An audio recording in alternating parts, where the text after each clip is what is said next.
We've just been joined by Anaiya Sophia, who's just been doing a mass for the Mary Magdalene Day, Okay. and she's only got a short window of time to be with us. So I want to give the floor to Anaiya, and just to introduce her before she speaks, she's originally British, but now lives down in the Pyrenees, so she's speaking from the heartland of these mysteries. And she's been studying the divine feminine for many years. She's the author of a number of books, including Sacred Relationships and The Rose Knight, Womb Wisdom, and also a book called Fierce Feminine Rising. She has an interesting take on Mary Magdalene, and I'm hoping she'll enlighten us, and add to this discussion. So, Anaiya, welcome. Thank you very much. Hello, everybody. Very, very nice to be here. Right, so first of all, happy feast day to everybody. And I don't know if you can hear, but in the background, I have the Cathar hymn playing. Very nice. If I may, I know you did, we didn't sort of allocate this, Thomas, but I'd love to just sort of pepper something into the atmosphere between us. I would like to honor Guillaume Bellebust. Guillaume Bellebust was a Cathar parfait, and he was my kind of parfait. He liked food, he liked a little bit of drinking, and he was very fond of ladies. So he struggled. He struggled with his parfaitdom whilst living. And when the crusade came, and way after Montsegur, way after, he ran up and over the Pyrenees and kind of went into hiding in Catalonia and tried to live sort of low-key life. He certainly wasn't going around telling everyone he was a parfait. And one day he got into trouble, and there was a little bit of a brawl in the local Catalonian bar. And this brawl was quite full on, and he accidentally killed his opponent. And that was the straw that broke the camel's back.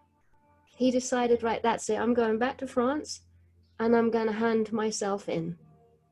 I can't be doing with living this double life anymore. So he took a pilgrimage back to France, back to Villarouge-Termez, down here in the heartland, and literally handed himself over. What he didn't realize was he was the last parfait. He was the last holy one. And they had been looking for him for a long time. He did not know. And this is where my little storytelling comes in, because I get a little bit of research, factual, and then I get a little bit of, that feels good. My feeling is that when he realized he was the last one, all the doors inside of him that may have been preventing that full resonance of the consolamentum to take root and soak into his being suddenly flew open. It was a, I'm the last one. And every nuance, every cell, every organ was like, I am the last parfait. And I am here, I am awake, and I am ready to serve this last and final day. Because what we do know is when he was standing at the pyre to be burnt at the stake, just as the oil's going on and the big torch is coming his way, we're told that he looked up to the sky and a great big smile came on his face. And then he turned down to give transmission to everyone who was around, spectators, Inquisition, locals. And he literally said, in 700 years, when the laurel turns green again, we shall return. Do with my body what you will, because this inside of me cannot be extinguished. So I'd like to just put that out there, because that anniversary, as many of you will know, is next year. 1321, that happened. 2021, it comes to pass. So I've been invited on by Thomas to speak about Our Lady, Mary Magdalene, and her connection with the fierce feminine, which is a little bit, because I didn't actually imagine those two going together, but I guess it must go together because these two topics sit quite comfortably inside of me. First of all, the fierce feminine is not an angry bitch. I glimpsed a little bit of the fierce feminine in Mary Magdalene at the last scene of the movie 2018, the Mary Magdalene movie, where she's in probably the place of the Last Supper with Peter and all the other disciples. And she said, I've seen him. I've seen him more than once, actually. But of course, the majority of them are not believing her. And she already knows that Peter isn't quite trusting of her nature. And so she shows a little bit of a fierce feminine there, where there's just no compromise, no apology. And she just walks off saying, you cannot and will not silence me. I cannot agree to your terms, Peter. Whatever it is that you know of our Lord is your business. I know something else. And therefore, I bid you, brothers who I love tremendously, a very fond, but very true farewell. So that is a little element of Our Lady showing her fierce feminine side.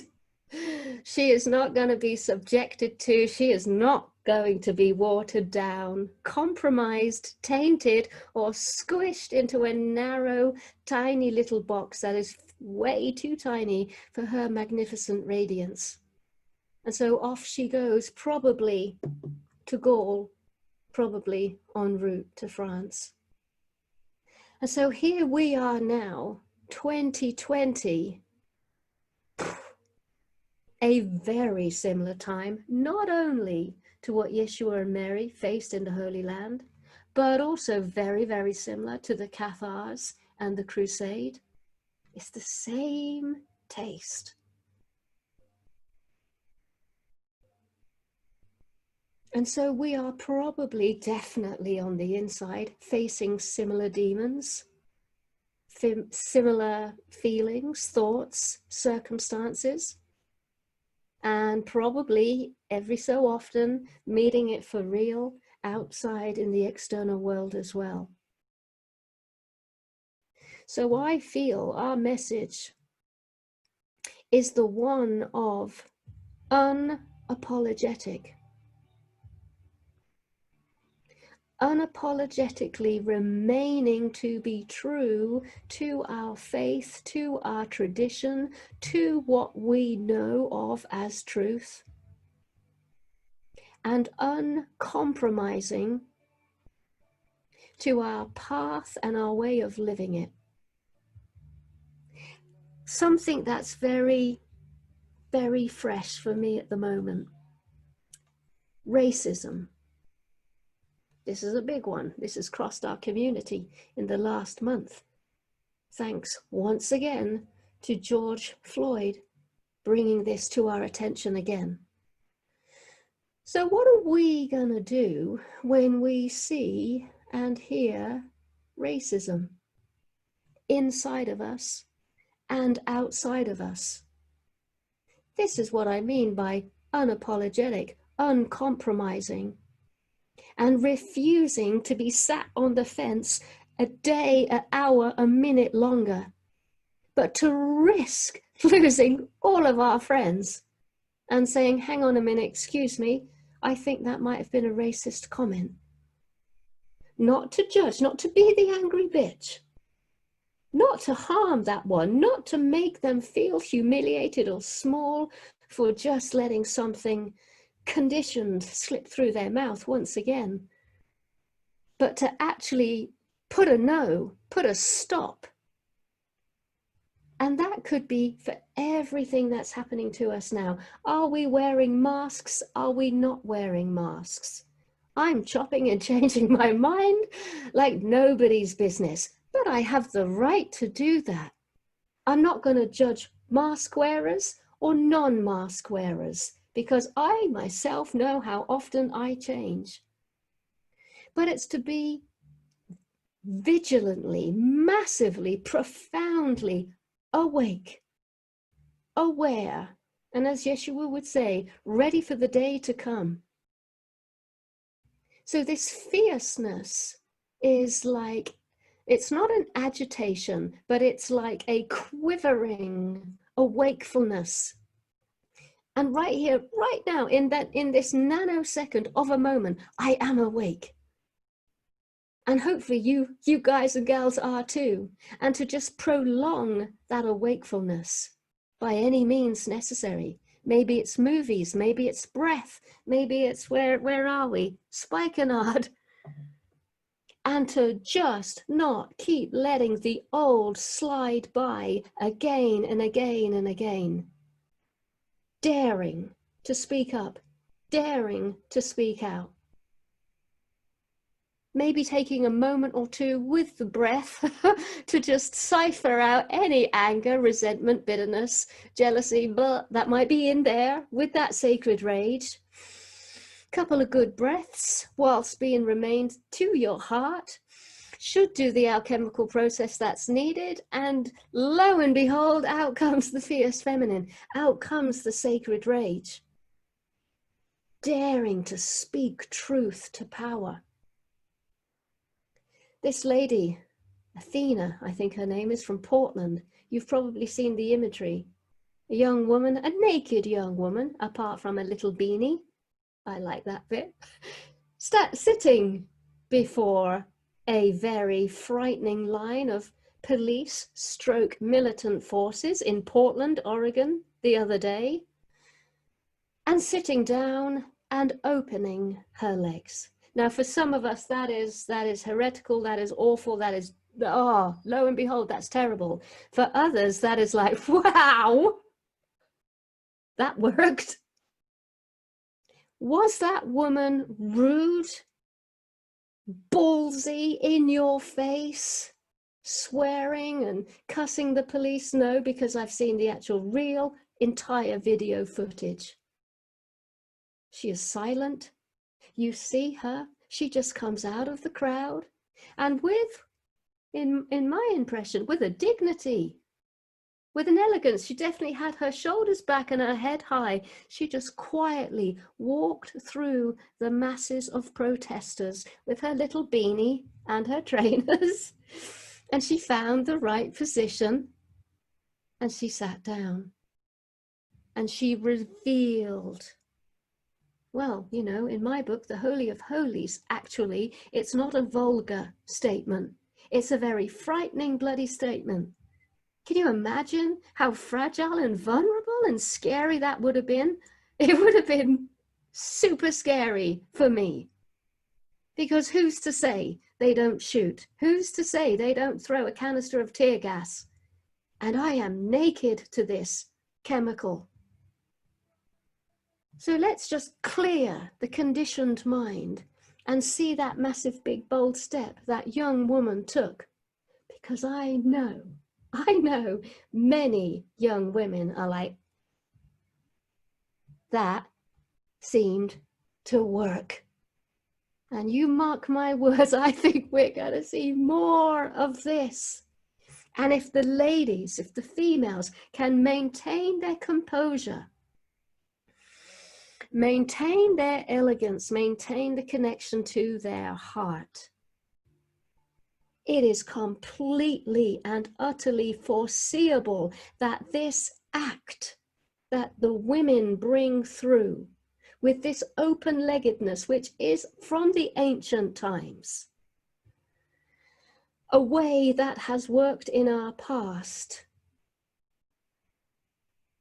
then we could truly see a massive shift of an unprecedented scale happen in our midst. And what's the best we can do? Us here in the homeland, in Qatar, France, we're not on the front line. Maybe you guys and girls in the States, but kind of like, not really sure I'm going to take my clothes off. I completely understand. I might be a little bit that way. What can we do? We can support these young folk. We can let them feel our presence at their back and say, I've got you. Go, do what you were made for. That is fierce feminine. Now, if she was brawling and drunk and calling the police, this, that, and the other, I wouldn't be mentioning this today, because that's a different energy.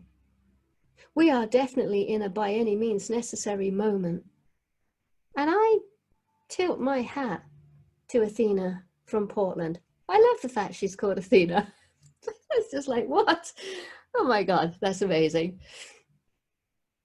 Fierce feminine is also an energy that's needed in our relationships, because this can be the last hidey hole.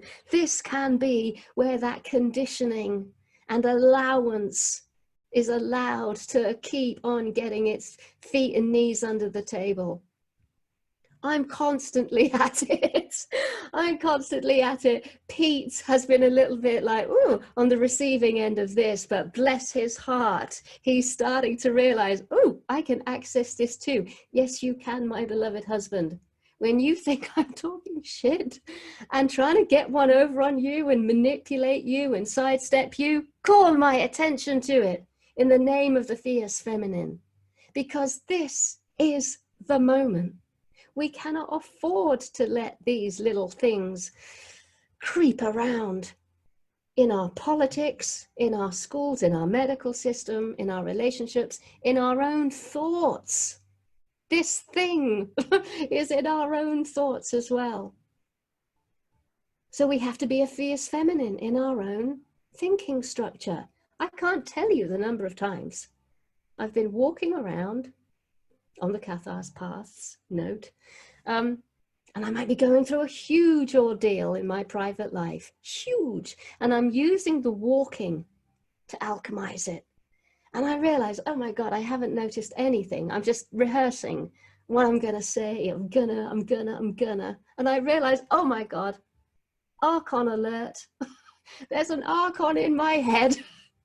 And I actually do. I actually stop, I put my hands up and I say, stop. I see you and I hear you. And you are not welcome in my mind. So jolly well leave, and I say jolly well leave, and I do use my finger and point. Jolly well leave this mind of mine, for you are not welcome here. My thoughts are my own, now be gone. And I say that in the middle, out loud, of the forest. And it works. And in my mind, I see black spiders, and they're like, huh! And then they crawl back to the corner. I know they're not gone forever. It's just a matter of time before they show up again. But I'm armed and I'm ready with some fierce feminine. I'm not saying, get out, you little flipping Archon filled with 7 deadly sins, be gone and go back to your demiurge, wherever you came from, you know, blah, blah, judgment, judgment, judgment. I don't even judge the Archons. I just say, wait, you guys, enough. You get out of this mind of mine. This little bit of consciousness, this is mine. And I am on the Sacred Heart path. Yes, I'm rehearsing something that I hope to play out later this afternoon, but I do not need your input. Thank you. I'm doing absolutely fine by myself. A little bit of peppering of joy, but definitely some solar plexus, fierce feminine. How long have I been chatting for, Thomas? Let me get my glasses on. Oh, I'm coming up to past. So that's my two penneth. That's what I would bring today. The fierce feminine is not an angry bitch or an angry bastard. It is a deeply emotional part of us that has finally got through the layers of politeness and nicety and being civilized. And perhaps when we're in the woman's body, it's a little bit more heavier because we're women and we're meant to be really pleasing and agreeable. So the fierce feminine is a part of us that finally has broken through to the surface of our being and says, hey, enough. Not on my watch. And it can be words and it can be actions, like our little Athena. And it can be a Guillaume Bellabust moment. He's being burnt at the stake. He realizes he's the last Cathar, and suddenly, et voila, fully awake, fully aware, and ready to serve the day. How's that, Thomas? Brilliant. Is that your phone going? It flipping well is, but I'm going to ignore it. Okay. Well, thank you so much, Anaiya. I love your talk, and you've brought, you've reminded us some of the Cathar energy. Yeah. I mean, I'm sure that some of the ladies here have questions for you, and I certainly do. But so anyone who has a question for Anaiya, you can stay with us another 10 minutes. Oh, totally, absolutely. Okay. Anyone else want to ask a question? Go for it. Okay, Jean, it's your turn. It's not really a question. It's just a thought that how you're describing the fierce feminine is how the Black Virgin. That's the nature of the Black Virgin, and she's not all sweet and savory. You know, she could be a fierce, anti-authoritarian. You know, owns her sexuality, promiscuous. You know, she's her own self. So I felt like you were describing the Black Virgin. Absolutely, Jean. Absolutely. Yes, yeah. Indeed. Yeah.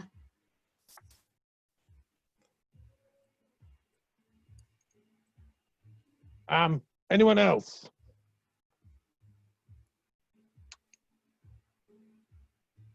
So I've got a question for you, Anaiya, if nobody else wants to jump in. Yeah.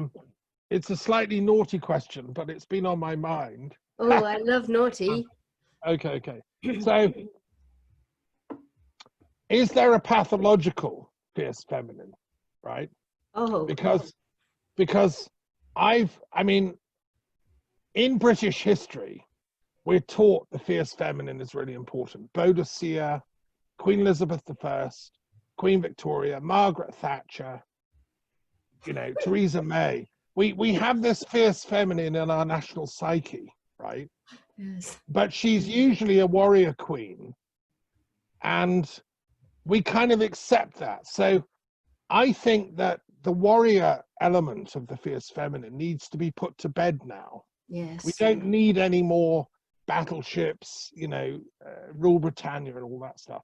And living in Europe during this whole Brexit nightmare, I've been very conscious of how the British psyche is misusing this fierce feminine to justify imperialism and colonialism.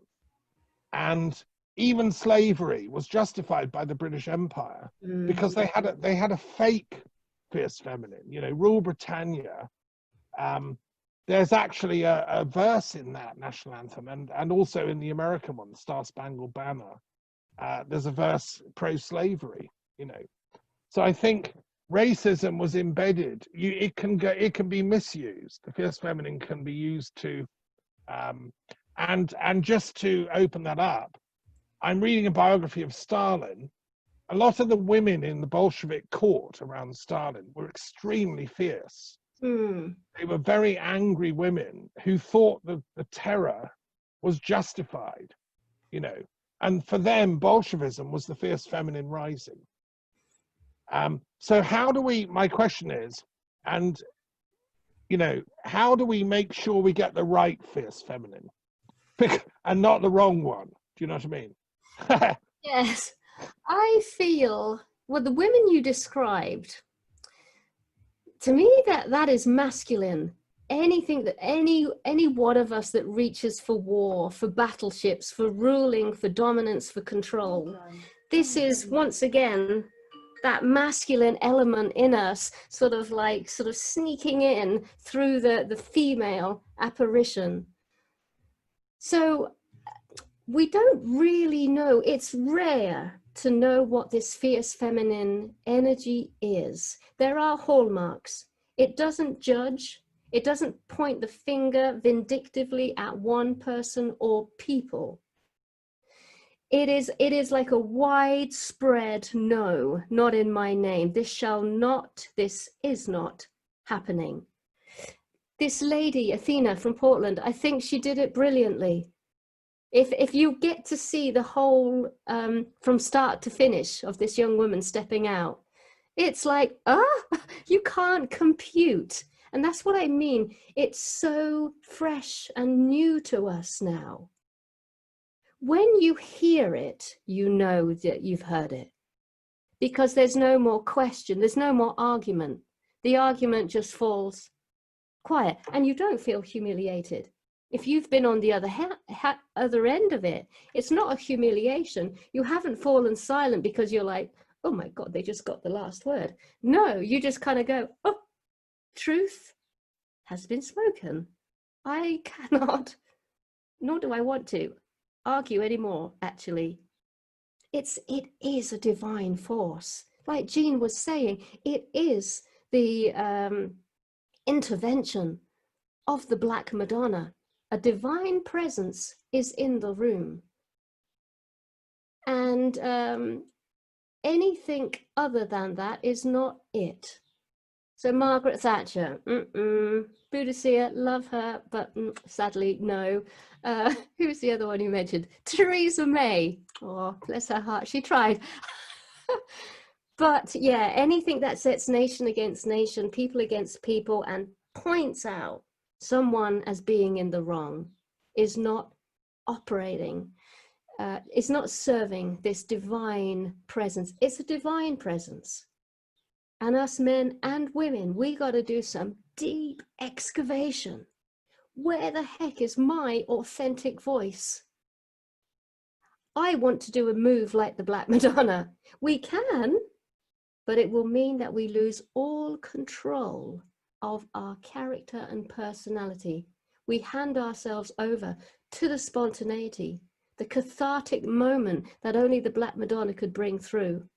We can't have it planned. And we're not that good yet at losing control. But this year, 2020, is doing a really good job at helping us out with that one.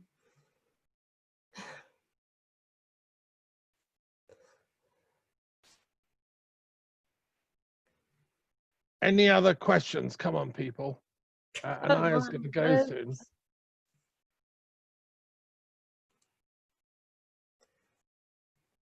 Susie, do you know each other? Yes. Okay. Susie, do you want to comment on what she was saying?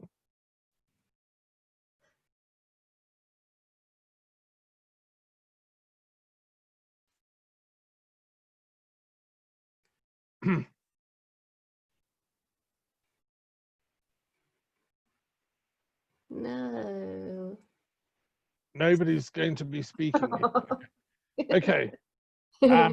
Well, if nobody else wants to, I've got one other question following on from my last question, right, which I was going to raise. And it's just a thought. It's a difficult thought, so forgive me.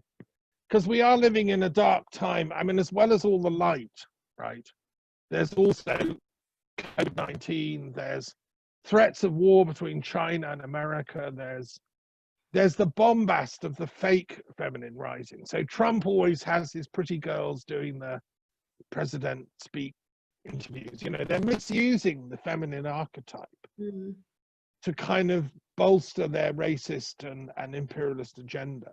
And it's going on all everywhere. So I'm going to be talking later today about comparative diabology, because I'm very interested in so I was talking about whether there is there's an antichrist figure that balances Christ, Yes. and that's part of eschatology. So the diabological take on history is the antichrist has to be defeated before Christ can come back. Well, I want to ask, is there therefore by definition an anti-Mary Magdalene figure? If there's an antichrist, should there not also be by definition an anti-Mary Magdalene figure? Like a fake one who's pretending to be the real thing, but actually leading everyone astray into the jungle to take the Kool-Aid. And so we have to also somehow discern the fake from the real. Because I'm not joking. I've heard some people in the Meri Magdalene circuit, I haven't invited them to speak for obvious reasons, who are saying things like, COVID-19 is the revenge of Christ and Mary Magdalene. They've come to destroy thousands. Only a few will be left. The planet's going down because we come to, as revengeful second coming. Well, to me, that's a fake story. That's a fake narrative. That's the anti-Mary Magdalene. I don't know if you've encountered people like that. Oh, yes. Oh, God, yes. Yeah. I don't feel there is a presence that is anti-Mary Magdalene or anti-Sophia. That's how I'd term it. Is there an anti-Sophia? Anti-Sophia, anti-Christ. Oof. I don't see these things as individual presences. I see it as tendencies within our own self. And this is what I mean by the archons. The archons are loaded with ammunition that can easily filter into our own thoughts as being our own. Back in the olden days, we'd say, oh, they carry the 7 deadly sins. I think all of us, are capable of being an anti-Christ or an anti-Sophia. That's more resonant with me. We all have the tendency, or maybe not even there could be some of us who don't even have the tendency, but setting up a certain circumstance over a prolonged period of time, even that most holy one could oh God, I'm reaching for it. No, bring my hand back. I do know personally that there is evil in this world. I have met that. Is that the Antichrist? I can't really clearly say, Thomas. I don't want to make it rubbish. But the question is, how do we defeat it? How do we overcome it? How do we defeat ourselves? Yeah. Oh, in ourselves, it would be the humility and the vigilance of realizing, oh, I'm thinking this kind of stuff again. I'm feeling, I'm imagining, I'm visioning, oh, I'm off, I'm going to the dark side now. Need to pull myself back with some prayer, with, some breath, some Holy Spirit. That's how we defeat it in ourselves. Overcome it. That's a good word. Overcome it. How it's going to be defeated in the big players of this world, like the 1%. I believe that the 1% exists. I believe they carry a very, very wicked and evil agenda and intention.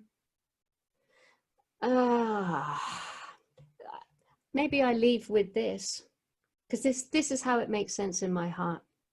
This is kind of like a Gnostic theory, that there are 3 bloodlines on this planet, going back to the 3 qualities of offspring that Eve gave birth to. One is born of the light. Sorry, one is conceived in the light, and born of the light. When I first said that, when I first read that, I was like, oh, that's me. And then the second category comes along. One is conceived searching for the light, thirsting, hungering for, truly aspiring. And there's another one who is born disinterested in the light completely. And there's no point dangling carrots or doing anything. It is just not interested. So I asked myself, are we to find peace with that then? If it's that apparent and that clear, that there's possibly a third of humanity just not interested, not destined to ever have that thirst or hunger. And we are somehow just to, and this is the word I use, maintain balance then. So there's certainly no point going to war. There's certainly no point judging, discriminating. Okay, let's just put that lot over there. That's not going to work. I think at the end of the day, it's about finding peace and balance, because we of the light might look at those ones and go, ah, they don't like the light. Well, I can guarantee you they're saying the same thing about us. So maintaining respect, peace and balance. And that is what has happened now. We have majorly come out of balance. This little 1% have been getting away with so much, and now it's all coming to light. And now we can see how humongously out of balance everything is. These guys, the 1%, need to find their place and do what they do within their little community. And we will respect, we might not understand it, but we will respect it and say, perhaps live and let live. And it would be nice if they felt the same way about us. That's where I am right here, right now, with that big question. Right. Well, thank you. Thank you so much, Anaiya, for answering that somewhat difficult question. It's the $1 million question. I'll come back to it later on today. Yeah. So bless you. Thanks for joining us. Oh, thank you, Thomas. I love your blue goblet. It looks like it either has wine or a candle. What is it? Oh, it has wine in. This is what I had for the mass. Oh, it's your Gnostic goblet. Nice little glass of red wine and some bread. Oh, bless. Yeah, okay. Yeah. So it's all still handy. I'm not going to. Well, I hope we get to meet in October. I'm coming down. We're going to have a Mary Magdalene Day down in the Pyrenees. So hopefully you can speak and we'll meet there. Yeah. Okay. So much love and hi to everybody. Enjoy your day, everybody. Thank you.